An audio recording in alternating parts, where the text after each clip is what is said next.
نحمده ونستعينه ونستغفره ونعوذ بالله من شرور أنفسنا ومن سيئات أعمالنا من يهده الله فلا مضل له ومن يضلل فلا هادي له وأشهد أن لا إله إلا الله وحده لا شريك له وأشهد أن محمدا عبده ورسوله يا أيها الذين آمنوا اتقوا الله حق تقاته ولا تموتن إلا وأنتم مسلمون يا أيها الناس اتقوا ربكم الذي خلقكم من نفس واحدة وخلق منها زوجها وبث منهما رجالا كثيرا ونساء واتقوا الله الذي تساءلون به والأرحام إن الله كان عليكم رقيبا يا أيها الذين آمنوا اتقوا الله وقولوا قولا سديدا يصلح لكم أعمالكم ويغفر لكم ذنوبكم ومن يطع الله ورسوله فقد فاز فوزا عظيما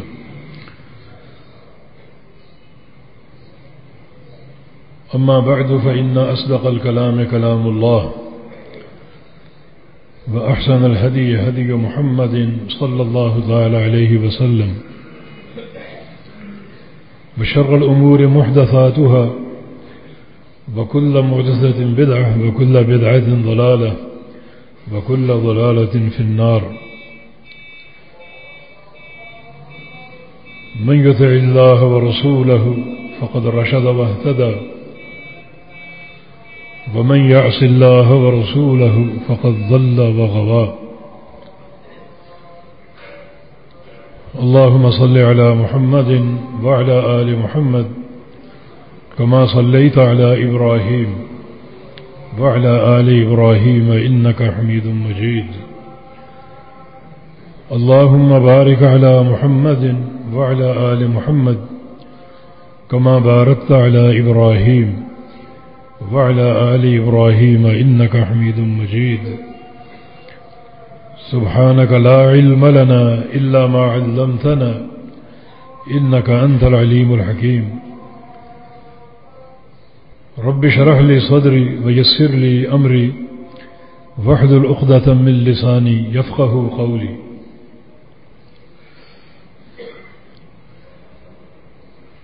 أما بعد فقد قال الله سبحانه وتعالى بعد أعوذ بالله من الشيطان الرجيم من همزه ونفخه ونفسه بسم الله الرحمن الرحيم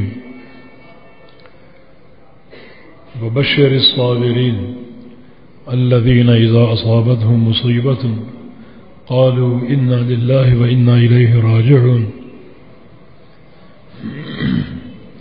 أولئك عليهم صلوات من ربهم وأولئك هم المهتدون. ایک مشہور حدیث آپ نے کثرت سے وہ سن رکھی ہے، بخاری مسلم کی حدیث ہے، اور سیدنا ابو ہریرہ محدث امت رضی اللہ تعالی عنہ وارضاہ اس کے راوی ہیں۔ اس حدیث میں رسول اللہ صلی اللہ علیہ وسلم نے ان 7 افراد کا ذکر کیا ہے جن کو اللہ تعالی قیامت کے دن اپنے عرش کے سائے میں لے لے گا۔ اللہ تعالی ہمیں بھی ان میں شامل فرما لے۔ 7 يظلهم الله في ظله يوم لا ظل إلا ظله۔ 7 قسم کے لوگوں کو اللہ تعالی اپنے سائے میں لے لے گا۔ بعض احادیث میں عرش کے سائے کی صراحت ہے، اور یہ صراحت بھی بڑی خوش آئند ہے، کیونکہ عرش اللہ تعالی کی سب سے بڑی مخلوق ہے۔ یہ 7 آسمان، 7 زمینیں، حتیٰ کہ اللہ تعالیٰ کی کرسی عرش کے مقابلے میں ایسی ہیں جیسے چٹیل میدان میں ایک لوہے کا چھلا پڑا ہو. تو اللہ رب العزت نے یہ سایہ اپنے بندوں کے لیے تیار کیا ہے. چونکہ عرش بہت بڑی مخلوق ہے تو یہ سایہ بھی بڑا وسیع و عریض ہوگا، بڑا دراز ہوگا، جو اس بات کی طرف اشارہ ہے کہ بڑی تعداد میں لوگ اس سائے میں آئیں گے اور اللہ رب العزت کی رحمت سے محظوظ ہوں گے.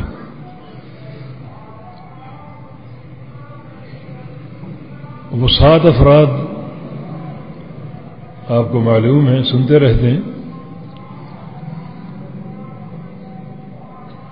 آج ان 7 افراد کے تعلق سے یا اس حدیث کے تناظر میں 2 باتیں عرض کرنی. ایک یہ کہ یہ 7 افراد جو ہیں ان کا تعلق ایک ایسے وصف کے ساتھ ہے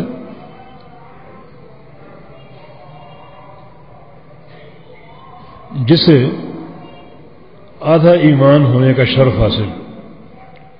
الصبر نصف الایمان، صبر آدھا ایمان. اور یہ 7 افراد جن کے عمل کا ذکر ہے انتہائی صبر پر قائم رہنے والے تھے. الامام العادل، ان میں پہلا شخص امام عادل ہے. وہ حکمران جو منصب حکومت سنبھالنے کے بعد عدل سے کام لے.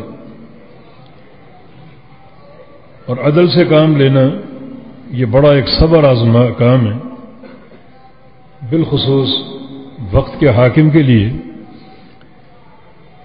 جس کے پاس بڑی طاقت اور قوت ہوتی ہے، خزانوں کا مالک ہوتا ہے. تو اپنی طاقت کے استعمال میں وہ عدل سے کام لیتا ہے، ورنہ بیشتر حکام طاقت کے نشے میں اندھے ہو جاتے ہیں اور ظلم کا پہلو اختیار کر بیٹھتے ہیں. لیکن یہ شخص جس کو اللہ رب العزت نے اقتدار دیا، حکومت دی، یہ طاقت کے استعمال میں، تصرف میں اندھا نہیں بنا، بلکہ ہمیشہ عدل سے کام لیا. وہ خزانہ جو اس کی ملکیت میں ہے اس کا خرچ بھی عدل و انصاف کے ساتھ، اخروی مسئولیت کے ساتھ، جب تک اس کی حکومت قائم ہے اس وقت تک اس کا عدل پر قائم رہنا یقیناً ایک صبر آزما مرحلہ ہے. ورنہ اکثر حکام کو دیکھا گیا ہے کہ وہ حکومت کے نشے میں بڑی غیر شرعی حرکات کا ارتکاب کرتے ہیں اور اپنی طاقت میں اندھے ہو جاتے ہیں. خزانہ بے دریغ خرچ کرتے ہیں، رشوتوں کا بازار گرم ہوتا ہے. لیکن ایک شخص اگر عدل سے کام لے اور جب تک اس کی حکومت قائم ہے وہ عدل پر قائم رہے تو یہ ایک صبر آزما مرحلہ ہے. یہ بات معلوم ہے کہ منصب کی تفویض ایک بڑی کڑی ذمہ داری. من تولى القضاء فقد ذبح بغیر سکین، جس کو ایک قضاء کا عہدہ دے دیا جائے سمجھو کہ وہ شخص روزانہ کند چھری کے ساتھ ذبح ہوتا ہے. وہ چھری تیز نہیں ہوتی تیز ہو تو گلا کٹ جائے اور جان چھوٹ جائے، لیکن چھری اگر کند ہو نہ وہ گلا کٹے اور نہ اس کی جان چھوٹے۔ تو ایسے شخص کا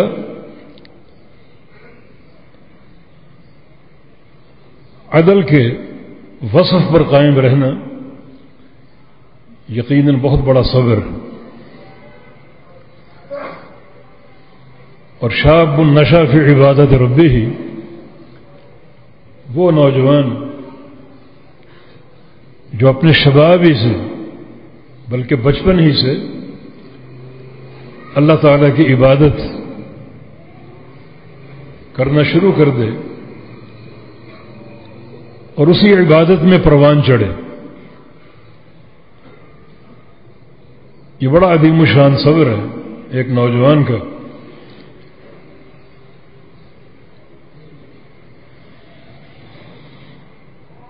جوانی کی عمر بڑی اس میں طغیانی اور سرکشی کا پہلو ہوتا ہے،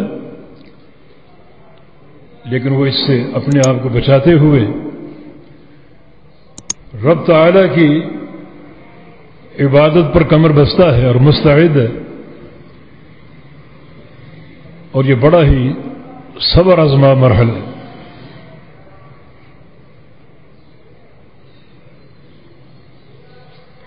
ان ربک یعجب من الشاب لیست له صبوہ، نبی علیہ السلام کی حدیث ہے کہ اللہ تعالی اس نوجوان پر تعجب کرتا ہے جو بھرپور جوانی کے باوجود نفس کی خواہشات کا تابع نہ ہو، بھرپور جوانی کے باوجود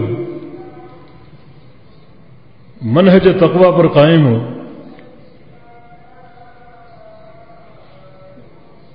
اور اس کے اندر گناہ کی طرف میلان کی رغبت نہ ہو،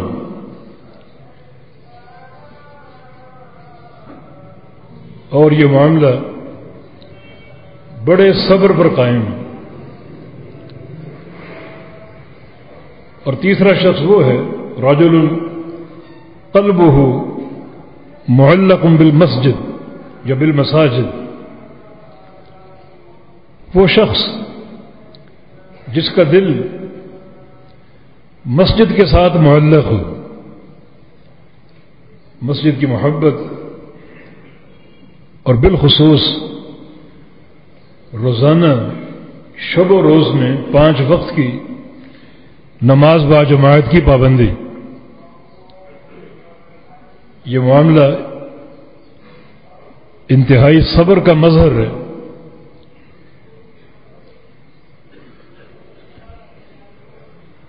چوتھا وہ شخص ہے رجل دعته امرأة ذات منصب وجمال فقال انی اخاف اللہ، جس شخص کو کوئی عورت دعوت گناہ دے، خوبصورت بھی ہو اور خاندان بھی اچھا ہو، کسی گھٹیا خاندان کی نہ ہو، اور وہ کسی نوجوان کو گناہ پر آمادہ کرے، اور وہ نوجوان اس دعوت کو سن کر فوراً کہے کہ انی اخاف اللہ، مجھے اللہ تعالیٰ کا ڈر ہے، اللہ تعالیٰ کا خوف ہے،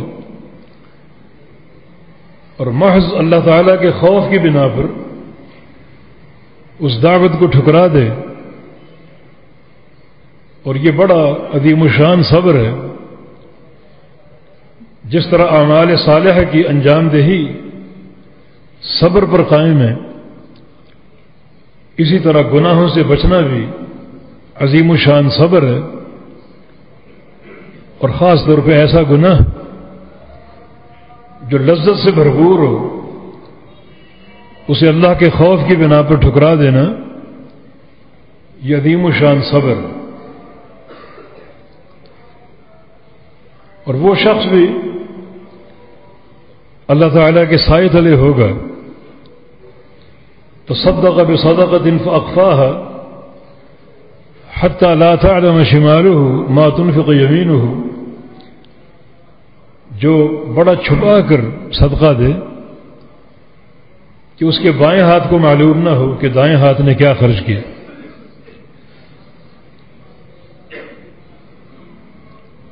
ورنہ جو نفس امارہ ہے وہ تو انسان کو صدقے سے روکتا ہے، لیکن صدقہ دینا، مال خرچ کرنا بہت بڑا صبر ہے۔ انسان محنت سے مال کماتا ہے اور ایک اچھا حصہ وہ اللہ کی راہ میں خرچ کر دے تو یہ خرچ کرنا بذات خود ایک بہت بڑا صبر ہے۔ پھر خرچ بھی اس طرح کرے کہ اس کے بائیں ہاتھ تک کو معلوم نہ ہو کہ دائیں ہاتھ نے کیا دیا ہے۔ یہ بھی صبر کی عظیم الشان مثال ہے۔ ورنہ انسان تو ریاکاری کا خوگر ہے، وہ چاہتا ہے کہ اس کے کارناموں کی دھوم مچ جائے۔ کچھ لوگ ہیں ایسے جو خرچ کرنے کے بعد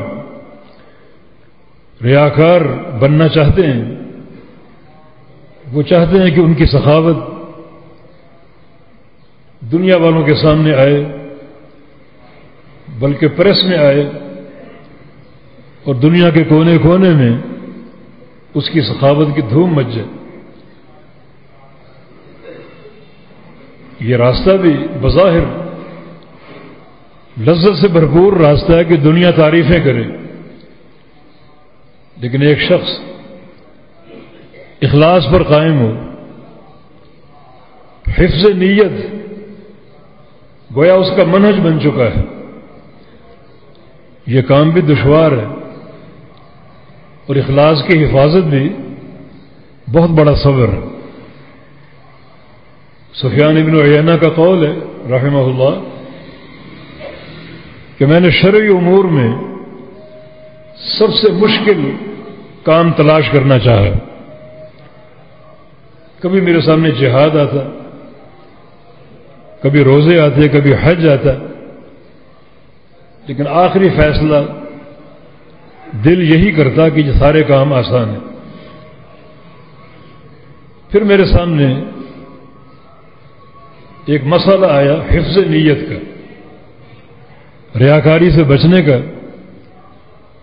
اور نیت میں منہج اخلاص پیدا کرنے کا، للہیت اختیار کرنے کا، یہ دکھاوا اور نمود و نمائش اس سے گریز کرنے کا۔ تو حفاظت نیت پر میں ٹھہر گیا، یقیناً یہ سب سے مشکل کام ہے۔ تو ایک انسان اگر مال خرچ کرے، سخاوتیں کرے، یہ بھی ایک صبر آزما مرحلہ، لیکن مال کے خرچ کرنے میں وہ ریاکاری سے بچے اور اپنے آپ کو اخلاص پر قائم رکھے، تو یہ ایک دوسرا صبر اس مسئلے میں بن جائے گا۔ ورنہ ریاکاری، دنیا کی شہرت، ناموری، نمود و نمائش، اکثر لوگ یہ چاہتے ہیں اور یہ معاملہ بظاہر لذت پر قائم ہے، لیکن جو لوگ مال بھی خرچ کریں اور دنیا والوں کو خبر بھی نہ ہونے دیں تو یہ ایک دوہرا صبر ہے۔ اسی طرح رجلان تحابا فی اللہ اجتماع علیہ وتفرقا علیہ، وہ دو لوگ جو اللہ کے لیے محبت کریں، ان کا ملنا بھی اللہ کے لیے ہو، بچھڑنا بھی اللہ کے لیے ہو، جو کہ انتہائی مشکل امر، دنیا ہے، دنیا کی محبتیں ہیں، دنیا کے بہت سے تقاضے ہیں، مگر ان کی دوستی صرف اللہ کے لیے، کوئی دنیا کی غرض نہیں، کوئی دنیا کی لالچ نہیں، ملنا جلنا بچھڑنا سب اللہ کے لیے ہے، اللہ کی رضا کے لیے ہے، جو کہ یقیناً ایک صبر آزما کام ہے۔ کسی سے دوستی قائم کرنا صرف اللہ کے لیے، کوئی دنیا کی غرض نہ ہو، دنیا کی لالچ نہ ہو، تو یقیناً یہ بڑا مشکل ایک معاملہ ہے۔ لیکن جو لوگ کامیابی سے اس وصف کے ساتھ متصف رہیں، ان کے لیے یہ عظیم بشارت ہے کہ اللہ تعالیٰ قیامت کے دن انہیں بھی اپنے سائے میں لے لے گا۔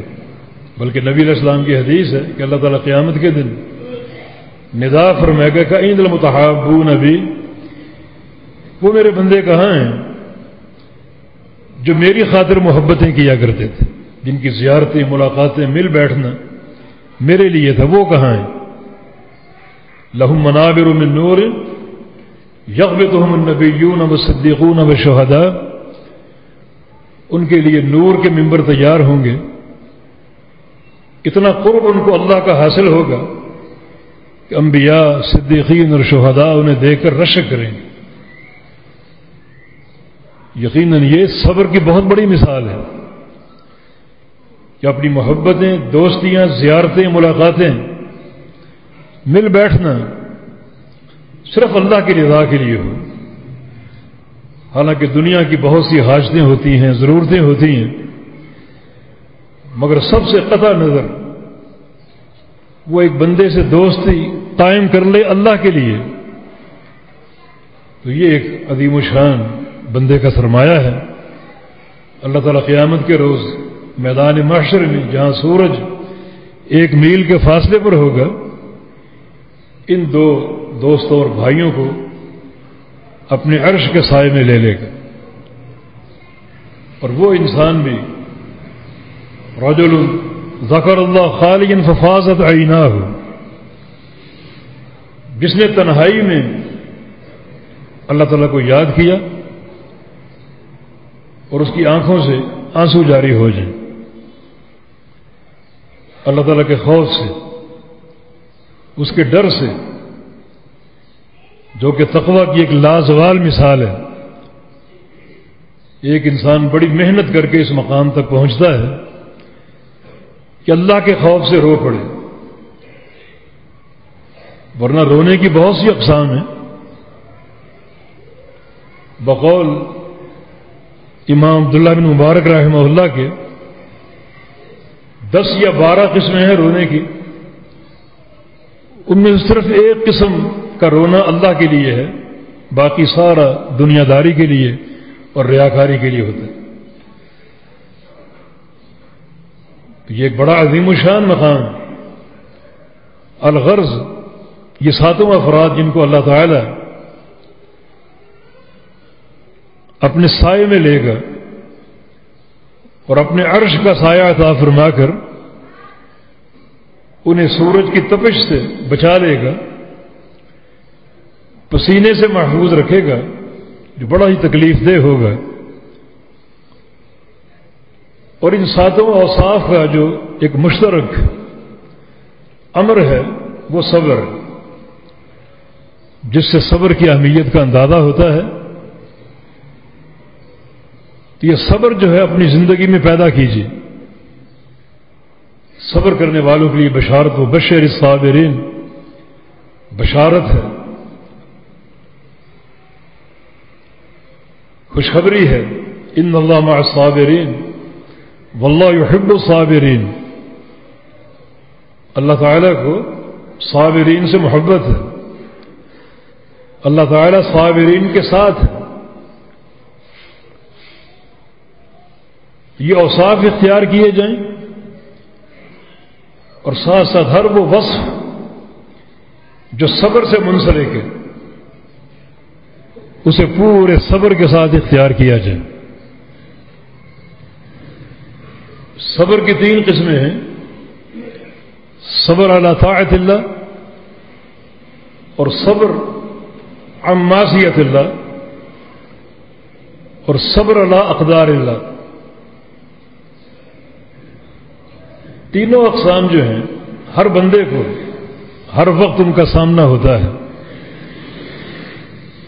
کبھی وہ دامن صبر کو نہ چھوڑے. یہ تینوں اقسام یک بعد دیگرے بار بار اس کے سامنے آتی ہیں اور وہ دامن صبر نہ چھوڑے، بلکہ ان تینوں اقسام میں وہ صابر ثابت ہو.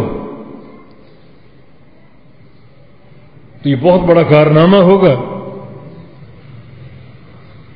اللہ تعالیٰ کی محبت اور اس کی رضا کے حصول کا موجب ہوگا.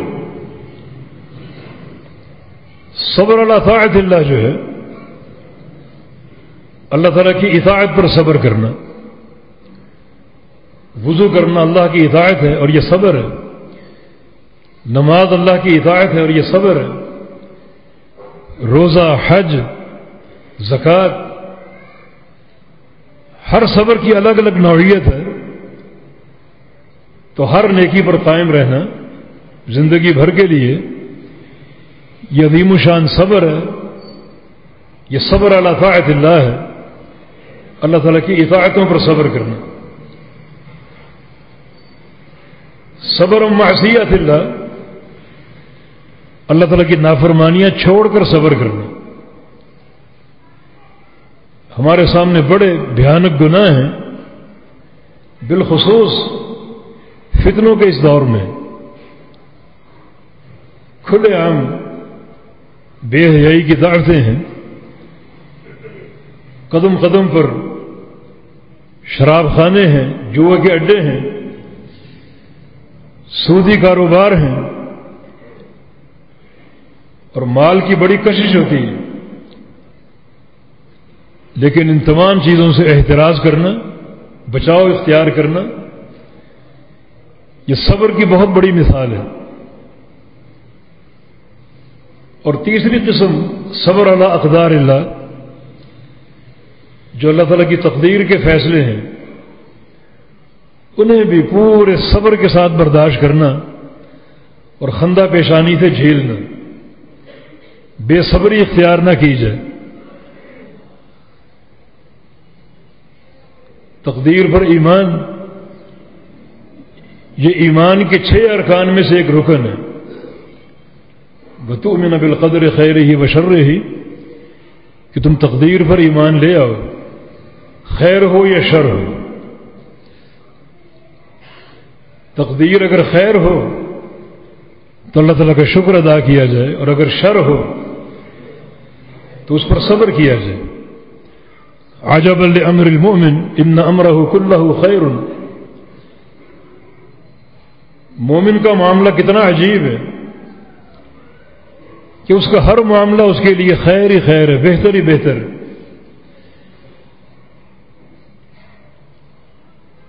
ان اصابته سراء شکر بذلک خیر له، اگر اسے خوشی حاصل ہو تو اللہ تعالیٰ کا شکر ادا کرتا ہے، جو اس کے لیے خیر ہی خیر. وَإِنْ أَصَابَتْهُ ضَرَّاءٌ صَبَرَ وَذَلِكَ خَيْرٌ لَهُ، اگر کوئی دکھ یا تکلیف پہنچے تو وہ صبر کرتا ہے اور یہ بھی اس کے لیے خیر ہی خیر. فَعَجَبًا لِأَمْرِ الْمُؤْمِنِ، اے مومن تیرا معاملہ کتنا عجیب ہے. دنیا میں 2 ہی چیزیں ہیں، خوشی یا غمی، اور تو ان دونوں چیزوں میں اللہ تعالیٰ سے جنت کا سودا کر لیتا ہے. خوشی پر شکر ادا کرتا ہے اور غمی پر صبر کر لیتا ہے، اور یہ دونوں بہترین مقامات ہیں، خیر ہی خیر. اس موقع پر یہ بات بتانی ہے کہ جو اللہ تعالیٰ کی اطاعتوں پر صبر ہے اور گناہوں کو چھوڑ کر صبر کرنا، یہ بڑا ایک مقام عظیمت ہے.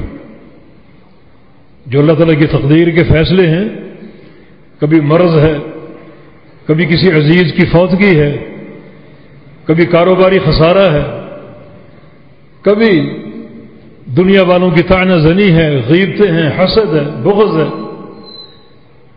ان تمام مکروہ چیزوں کا سامنا انسان کرتا ہے یہ سب تقدیر میں لکھا ہوا ہے.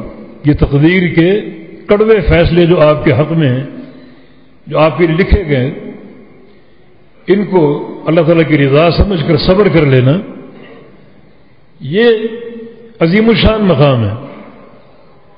مگر یہ صبر اضطراری ہے. اضطراری سے مراد یہ کہ تقدیر کے فیصلے ہیں، لکھے گئے ہیں، اور یہ لا محالہ حاصل ہو کر رہیں گے. صبر کرنا پڑے گا.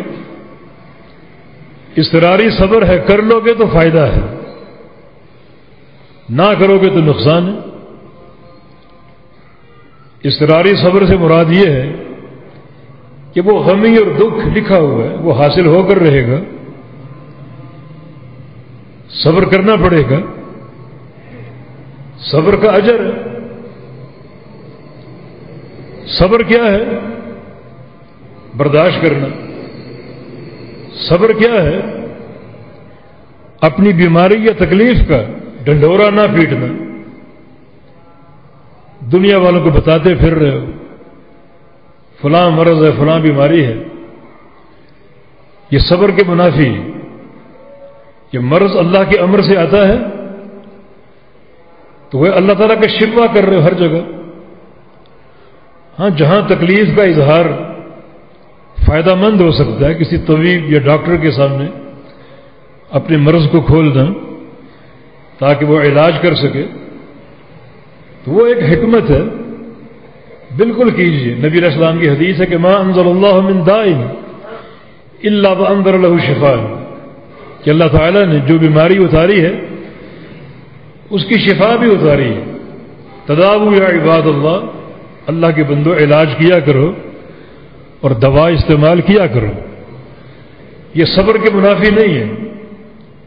اعقلها وتوکل، اللہ تعالیٰ کے فراہم کردہ اسباب کو اختیار کرو اور توکل اور صبر کرو. لیکن جہاں مرض کو کھولنے کا کوئی فائدہ نہ ہو تو یہ خامخواہ بے صبری، اللہ تعالیٰ کا شکوہ آپ کو اجر سے روک دے گا. نبی علیہ السلام کی حدیث ہے کہ بندے کو کوئی تکلیف پہنچے تو وہ انا للہ و انا الیہ راجعون کہے، اور ساتھ ساتھ یہ کہے کہ اللہم الیک احتسب مصیبتی ہذہ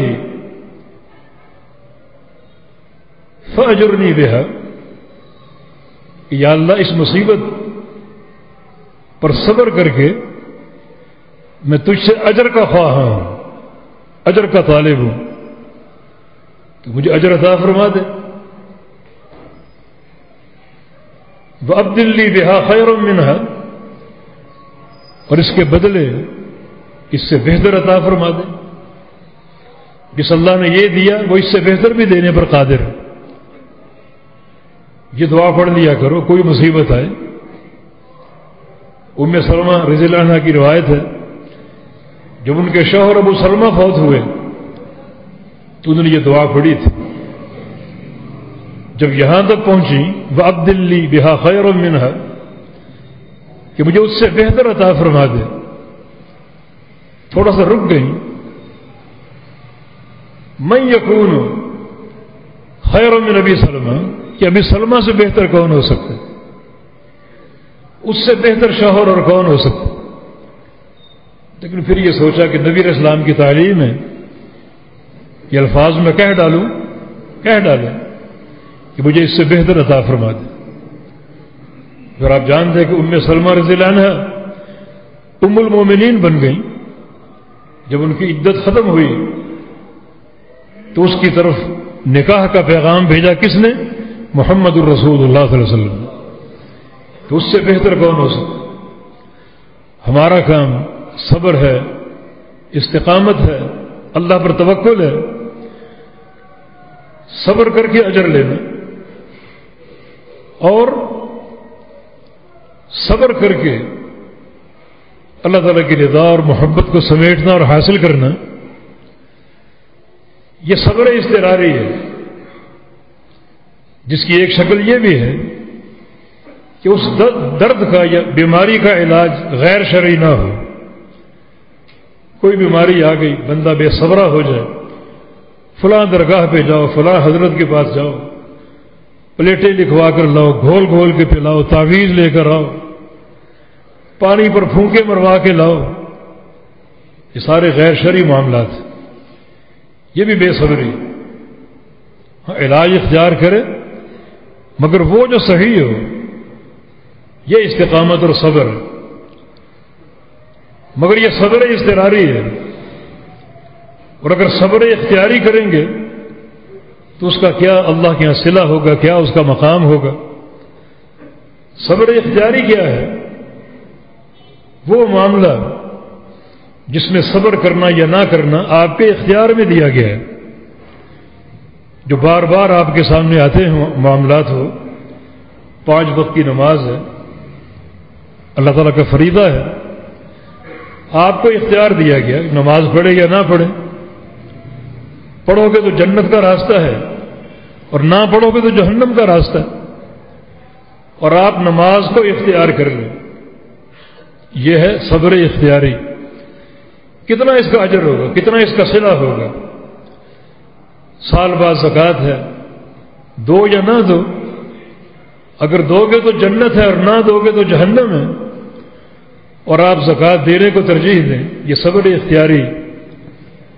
حج ہے، رمضان کے روزے ہیں، بقیہ اعمال اطاعت ہیں، ان سب کو بار بار اختیار کیے رہنا، یہ اختیاری صبر ہے، جو اضطراری صبر سے کہیں زیادہ قیمتی. سیدنا ایوب علیہ السلام کا صبر معروف ہے، وہ اضطراری صبر تھا. مختلف امراض حملہ آور ہوئے، سارا خاندان اللہ نے چھین لیا، سارا مال اور تجارتیں ختم ہو گئیں. یہ سارے تقدیر کے فیصلے تھے، اضطراری صبر تھے. یعقوب علیہ السلام کو اپنے بیٹے کی جدائی کا صدمہ برداشت کرنا پڑا، یہ بھی اضطراری صبر تھا، جس پر ان کو بڑا عظیم الشان صلہ دیا گیا. وہ صبر معروف ہے جس کی اللہ نے تعریفیں کی. لیکن اگر ہماری زندگی میں بار بار صبر اختیاری کے موقع بنے، گناہ سامنے آتے ہیں، کر لو یا نہ کرو اختیار ہے. وہ گناہ کر لو گے تو جہنم کی سزا ہے، اور نہ کرو گے تو وہ تقوی اور جنت کا راستہ ہے. اور آپ نہ کرنے کو ترجیح دیں، گویا آپ نے اس موقع پر صبر اختیاری کو اپنا لیا. یہ کس قدر اللہ کے ہاں باعث تعریف ہوگا، باعث اجر ہوگا. جبکہ صبر اضطراری، صبر کرنا پڑے گا، وہ اللہ تعالیٰ کے فیصلے ہیں، وہ آپ پر مسلط ہوں گے، ان فیصلوں کو جھیلنا پڑے گا. صبر کر لو گے تو اچھا ہے، لیکن صبر اختیاری میں تو آپ کو اختیار دیا گیا کہ کرو یا نہ کرو. اور ایک انسان ہر موقع پر صبر اختیاری کے امتحان میں کامیاب ہو، ہر نیکی اپناتا جائے صبر کے ساتھ، ہر گناہ سے بچتا جائے صبر کے ساتھ، یقیناً یہ مقام بڑا عظیم الشان ہے. اس پر بہت کم لوگوں کو توجہ ہے. ہم صرف تکالیف کو برداشت کرنا صبر سمجھتے ہیں، جبکہ صبر ہر لمحہ انسان کے سامنے ہوتا ہے، ہر وقت انسان کے سامنے ہوتا ہے. ہر وقت اللہ تعالیٰ کی اطاعتوں کے کچھ تقاضے ہیں، ہر وقت معصیتوں سے بچنے کے کچھ تقاضے ہیں. کبھی سود خوری پر مبنی تجارت ہے، کبھی زنا اور فحاشی کی دعوت ہے، کبھی مختلف خبائث کی دعوت ہے، اور کبھی کوئی بندہ سامنے بیٹھا کسی کی غیبت کر رہا ہے، دل چاہتا ہے کہ اس کو سنیں، لیکن نہ سننا یقیناً یہ صبر ہے. تو یہ صبر اختیاری جو ہے ہر لحظہ ہمارے سامنے موجود ہے. اور اگر ہم صبر اختیاری کے امتحان میں کامیاب ہوتے جائیں، یہ بڑا عظیمت والا معاملہ ہے جو انبیاء کرام کا منہج تھا، جس کی اتباع اللہ تعالیٰ نے پیارے پیغمبر کو اختیار کرنے کا حکم دیا. فاصبر کما صبر اولو العزم من الرسل، اس طرح آپ بھی صبر کریں. تو یہ صبر اختیاری ہر وقت ہر آن ہمارے سامنے موجود ہے. اطاعتیں اختیار کرو اور گناہوں سے بچاؤ کا راستہ اپناؤ، کہ قدم قدم پر آپ نے صبر کو آزمایا، بشارتیں ہی بشارتیں، محبتیں ہی محبتیں، اللہ تعالیٰ کی معیت۔ تو اس نقطے کی طرف توجہ دلانا تھا اس حدیث کو سامنے رکھتے ہوئے۔ یہ ساتوں افراد جو ہیں جو ان میں قدر مشترک ہے وہ صبر ہے۔ انہوں نے اپنی زندگی میں منہج صبر کو اختیار کیا اور اپنایا، اور اللہ رب العزت نے انہیں قیامت کے دن اپنے عرش کے سائے کی فراہمی کا وعدہ دے دیا۔ جیسے نبی علیہ السلام کے ایک اور حدیث کل امرئ فی ظل صدقۃ یوم القیامہ حتی یقضی بین الخلائق، جب قیامت قائم ہوگی ہر شخص اپنے صدقے کے سائے تلے ہوگا، اللہ تعالیٰ اس کے صدقے ہی کو اس کا سایہ بنا دے گا۔ ان عرش کے سائے کے ساتھ ساتھ اس کا صدقہ بھی مزید اس کے لیے سایہ بن جائے گا، بڑی لطافت اور راحت حاصل ہوگی۔ اور یہ سایہ کب تک تنا رہے گا؟ جب تک اللہ رب العزت سارے خلائق کے حساب سے فارغ نہ ہو جائے۔ دوسری بات یہ عرض کرنی ہے کہ جو 7 افراد ہیں جن کو روز قیامت یہ سایہ فراہم ہوگا، ان میں سے 3 افراد پر غور کیجیے۔ اس کی رحمت کے خزانے، رحمت کا ٹھاٹھے مارتا ہوا سمندر۔ 3 افراد جن پر آپ نے غور کرنا ہے۔ نمبر 1، رجل ذکر اللہ خالیا ففاضت عیناہ، جو شخص تنہائی میں اللہ کو یاد کرے اور اس کی آنکھوں سے آنسو جاری ہو جائیں۔ کیا رحمت ہے میرے پروردگار کی کہ ایک نشست بندہ ایسی اختیار کرے، تنہا ہو، اللہ کا ذکر کرے، اللہ کو یاد کرے، اس کے عذاب کا تصور ہو اور رو پڑے۔ تو ایک ہی موقع کا یہ رونا اللہ کے خوف سے روز قیامت اللہ تعالیٰ کے عرش کے سائے کی فراہمی کا سبب ہوگا۔ یہ رحمت کا عظیم الشان خزانہ ہے، یا رحمت کا سمندر ٹھاٹھے مار رہا ہے۔ اللہ تعالیٰ کا فرمان ان رحمتی سبقت غضبی، میری رحمت غصے سے پہلے ہے، رحمتی وسعت کل شیء، میری رحمت ہر شے پر وسیع اور حاوی ہے۔ وہ ارحم الراحمین ہے، بندے کے پوری زندگی کے ایک ہی معاملے کو قبول کر لیا اس نے کہ میرا بندہ تنہائی میں بیٹھا مجھے یاد کر کے رو پڑا، میرے عذاب کو یاد کر کے رو پڑا، میں اس کا بدلہ دوں گا قیامت کے دن میدان محشر میں اپنے عرش کے سائے کی صورت میں، جبکہ پورے میدان محشر میں اللہ کے سائے کے علاوہ کوئی سایہ نہ ہو۔ دوسرا شخص، رجل دعته امرأة ذات منصب وجمال فقال انی اخاف اللہ، وہ شخص جسے کوئی خوبصورت عورت دعوت گناہ دے اور وہ کہہ دے مجھے اللہ کا خوف ہے۔ یہ معاملہ بھی زندگی میں ایک ہی بار پیش ہے، اسے تنہائی میں دعوت گناہ دی گئی جیسے یوسف علیہ السلام کو دی گئی، جیسے وہ مرثد کو مکہ میں دی گئی، اور انہوں نے محض اللہ کے خوف کی بنا پر اس گناہ کو ٹھوکر مار دی۔ ایک ہی وقت کا یہ معاملہ، ایک ہی بار کا یہ معاملہ کہ اللہ کے خوف سے اس گناہ کو چھوڑ دیا، معصیت کو چھوڑ دیا، تو اللہ تعالیٰ اس ایک ہی عظیمت اور صبر سے بھرپور معاملے پر اسے روز قیامت اپنے عرش کا سایہ عطا فرما دے گا۔ تیسرا وہ شخص ہے تصدق بصدقۃ فاخفاها حتى لا تعلم شماله ما تنفق يمينه، جس نے اللہ کی راہ میں صدقہ دیا اس قدر چھپا کر کہ کسی کو علم نہ ہو کہ کیا دیا ہے، حتیٰ کہ اسے بھی معلوم نہ، اس کے بائیں ہاتھ کو معلوم نہ ہو کہ دائیں ہاتھ نے کیا دیا، کیا خرچ کیا۔ اس قدر اپنے رب کے لیے مخلص ہو، اخلاص سے بھرپور یہ مظاہرہ ایک ہی بار کر جائے، اللہ اتنا راضی ہوگا کہ اس کے عوض میں قیامت کے دن اپنے عرش کا سایہ عطا فرما دے گی۔ اور جو باقی 4 افراد ہیں ان سے بھی ایک درس ہمیں حاصل ہوتا ہے، ایک سبق ملتا ہے، اور وہ ہے دوام اطاعت کا۔ وہ نوجوان جو اپنے رب کی عبادت میں پروان چڑھتا ہو، یہ ایک مستقل مسلسل صبر کا نام ہے۔ وہ شخص جس کا دل مسجد کے ساتھ معلق ہو، مستقل صبر کا نام ہے۔ وہ 2 بھائی جو آپس میں اللہ کے لیے محبت کریں، اسی پر ملیں، اسی پر بچھڑیں، زندگی اسی طرح گزار جائیں، یہ بھی دوام اطاعت کا نام ہے۔ تو الغرض جو باقی 4 کام ہیں ان میں جو سبق ہے وہ دوام اطاعت کا ہے، اور یہ 3 امر جو ہیں، ایک لحظے کا صبر اور ایک لحظے کی اطاعت، ایک لمحے کی اطاعت، ایسا اللہ کی رضا کا باعث بنے گی کہ اللہ تعالیٰ قیامت کے دن اس نیکی کے عوض اپنے عرش کا سایہ عطا فرما دے گا۔